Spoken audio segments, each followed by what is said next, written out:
ये किस तरह का समाधान है? ये वही युवा हैं जिन्होंने वोट दी हैं, ये वही युवा हैं जो आकर के अब भारत का निर्माण करेंगे, ये वही युवा हैं जो जरूरत पड़ने पर देश के युवा देश के काम आएंगे।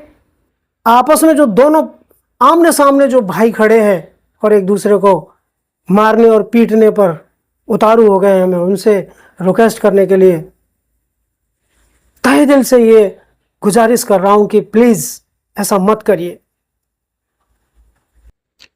दिल्ली के जंतर मंतर पर जो इस टाइम माहौल है उससे हर कोई वाकिफ है, पूरा हिंदुस्तान वाकिफ है कि क्या चल रहा है, क्या हो रहा है, वहां के क्या हालात हैं, कैसी कंडीशन है, कैसी सिचुएशंस हैं और कैसी मारामारी हो रही है वहां पर।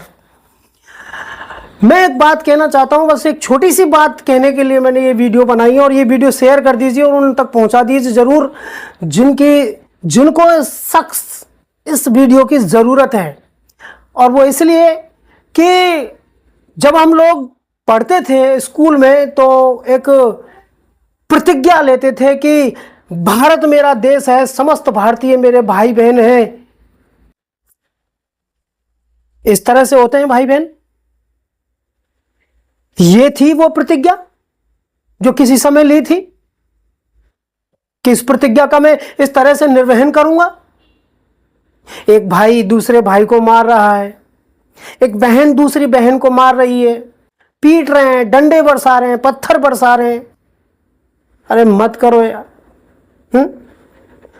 अरे मैं मानता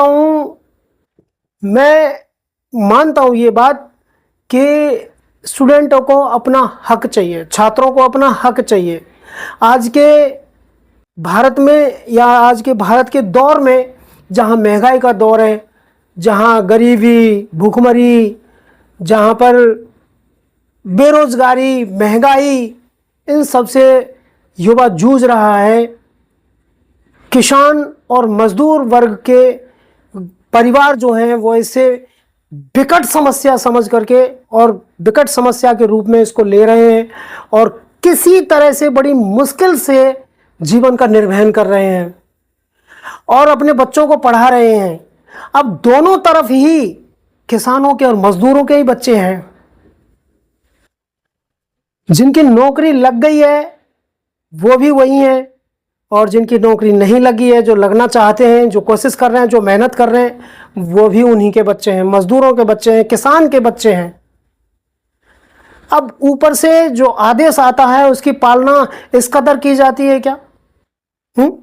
एक भाई छोटे भाई की गलती करने पर, या गलती भी मान लो कि छोटा भाई अगर गलती कर रहा है तो छोटे भाई को बड़े प्यार से समझाना होता है, बोलना होता है, उनके साथ बैठना होता है, समझाइश करनी होती है। या फिर ऊपर से जैसा इशारा है कर दिया वैसा ही आप कर रहे हैं।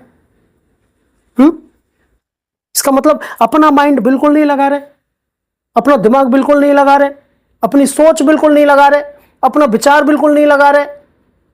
और मैंने तो कई वीडियो ऐसी देखी जिनमें नेम प्लेट तक नहीं है। जो पुलिस वाले, पुलिसकर्मी है, नेम प्लेट नहीं है उनके लगे हुए, बस डंडे बरसाए जा रहे हैं। उधर से उनको बच्चे जो छात्र हैं वो अपने हक के लिए पत्थर बरसा रहे हैं। अरे मत, एक दूसरे भाई को मत मारो प्लीज। एक बहन दूसरी बहन को मत मारो। अरे मैं तो पूर्ण बहुमत की सत्ता बैठी हुई है, मैं उससे भी इसमें निवेदन करना चाहता हूं कि क्या हुआ अगर बच्चों ने अपील कर दी और आपसे एक अपने मन की बात मनवाने के लिए आपसे बोल दिया कि इसको इस्तीफा दिलवाओ। जो भी आपका अधिकारी है, जो भी आपका मंत्री है, जो भी आपका व्यक्ति है, उसको इस्तीफा दिलवाओ। अरे दिलवा देते इस्तीफा, सरकार तो आप ही की है। जांच बिठा देते, जांच कमेटी बिठा देते और जैसे ही वो निर्दोष साबित होता वापस उसको अपने पद पे वापस बिठा देते, हो गया समाधान। ये किस तरह का समाधान है? ये वही युवा हैं जिन्होंने वोट दी हैं, ये वही युवा हैं जो आकर के अब भारत का निर्माण करेंगे, ये वही युवा हैं जो जरूरत पड़ने पर देश के युवा देश के काम आएंगे। बस यही अपील करने के लिए ये वीडियो बनाई थी मैंने। और मैं सरकार से कम बल्कि आपस में जो दोनों आमने सामने जो भाई खड़े हैं और एक दूसरे को मारने और पीटने पर उतारू हो गए हैं, मैं उनसे रिक्वेस्ट करने के लिए तहे दिल से ये गुजारिश कर रहा हूं कि प्लीज ऐसा मत करिए। अरे आंदोलन तो महात्मा गांधी जी ने भी किया था, उन्होंने तो हिंसा नहीं की। तो हिंसा मत करिए, मैं हिंसा को रोकने के लिए बात कर रहा हूं। बाकी का कौन गलत है कौन सही है, मैं कौन होता हूं ये बताने वाला। अपने अपने कर्म पर टिके रहिए, अपने अपने धर्म पर टिके रहिए, लेकिन गलत तरीका मत अपनाइए प्लीज।